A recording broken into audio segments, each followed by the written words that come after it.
किसी ने बड़े ही कमाल की बात कही है। खुल चुका है नेत्र तीसरा शिव शंभू त्रिकाल का। इस कलयुग में वो ही बचेगा जो भक्त होगा महाकाल का। जी हाँ दोस्तों, मैं लेकर आया हूँ महाभारत की कथा। आज मैं आपको बताऊंगा कि कलयुग की 5 कड़वी सच्चाइयाँ क्या हैं। तो आइए ध्यानपूर्वक सुनिएगा। महाभारत के समय की बात है। 5 पांडवों ने भगवान श्री कृष्ण से कलयुग के बारे में चर्चा की और कलयुग के बारे में विस्तार से पूछा और जानने की इच्छा जाहिर की कि कलयुग में मनुष्य कैसा होगा, उसके व्यवहार कैसे होंगे और उसे मोक्ष कैसे प्राप्त होगा। इन्हीं प्रश्नों का उत्तर देने के लिए भगवान श्री कृष्ण कहते हैं, तुम 5 भाई वन में जाओ और जो कुछ भी दिखे वह आकर मुझे बताओ, मैं तुम्हें उसका प्रभाव बताऊंगा। 5 भाई वन में गए। युधिष्ठिर महाराज ने देखा कि किसी हाथी की 2 सूंड है। यह देखकर आश्चर्य का पार न रहा। अर्जुन दूसरी दिशा में गए। वहां उन्होंने देखा कि कोई पक्षी है। उसके पंखों पर वेद की ऋचाएं लिखी हुई हैं, पर वह पक्षी मुर्दे का मांस खा रहा है। यह भी आश्चर्य है। भीम ने तीसरा आश्चर्य देखा कि गाय ने बछड़े को जन्म दिया और बछड़े को इतना चाट रही है कि बछड़ा लहूलुहान हो जाता है। सहदेव ने चौथा आश्चर्य देखा कि 6-7 कुएं हैं और आसपास के कुओं में पानी है, किंतु बीच का कुआं खाली है। बीच का कुआं गहरा है, फिर भी पानी नहीं है। 5वें भाई नकुल ने भी एक अद्भुत आश्चर्य देखा कि एक पहाड़ के ऊपर से एक बड़ी शिला लुढ़कती लुढ़कती आती और कितने ही वृक्षों से टकराई, पर उन वृक्षों के तने उसे रोक न सके। कितनी ही अन्य शिलाओं के साथ टकराई, पर वह रुक न सकी। अंत में एक अत्यंत छोटे पौधे का स्पर्श होते ही वह स्थिर हो गई। 5 भाइयों ने आश्चर्य का कोई ठिकाना न रहा। शाम को वे श्री कृष्ण के पास गए और अपने अलग अलग दृश्यों का वर्णन किया। युधिष्ठिर कहते हैं, मैंने 2 सूंड वाला हाथी देखा तो मेरे आश्चर्य को कोई पार न रहा। तब श्री कृष्ण कहते हैं, कलयुग में ऐसे लोगों का राज्य होगा जो दोनों ओर से शोषण करेंगे, बोलेंगे कुछ और करेंगे कुछ और।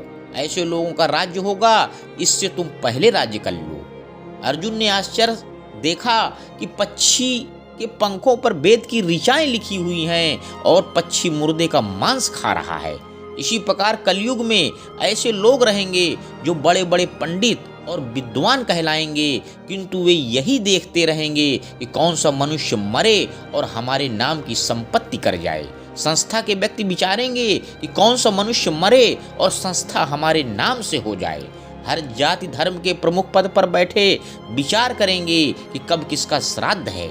चाहे कितने भी बड़े लोग होंगे, किंतु उनकी दृष्टि तो धन के ऊपर अर्थात मांस के ऊपर ही रहेगी। ऐसे लोगों की बहुतायत होगी जो परधन को हरने और छीनने को आतुर होंगे, और कोई बिरला ही होगा जो संत पुरुष होगा। भीम ने तीसरा आश्चर्य देखा कि गाय अपने बछड़े को इतना चाटती है, बछड़ा लहूलुहान हो जाता है। कलयुग का आदमी शिशुपाल हो जाएगा। बालकों के लिए इतनी ममता करेगा कि उन्हें अपने विकास का अवसर ही नहीं मिलेगा।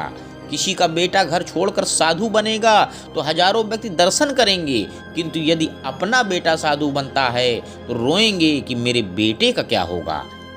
इतनी सारी ममता होगी कि उसे मोह माया और परिवार में ही बांध कर रखेंगे और उसका जीवन वहीं खत्म हो जाएगा। अंत में बेचारा अनाथ होकर मरेगा।